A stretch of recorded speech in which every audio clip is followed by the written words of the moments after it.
எல்லாரும் எப்படி இருக்கீங்க? இப்போ காராமணி சுண்டல் வந்து எப்படி செய்யலான்னு பார்க்கலாம்.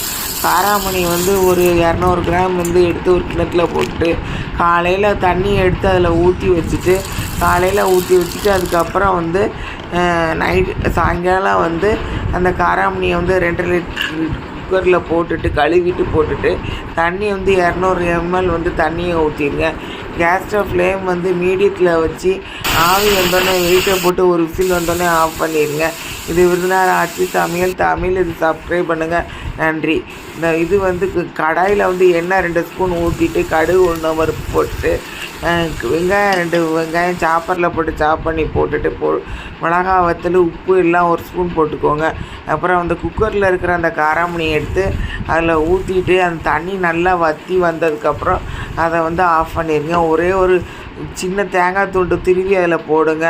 பெரியவங்க எல்லாம் சாப்பிட்லாம்.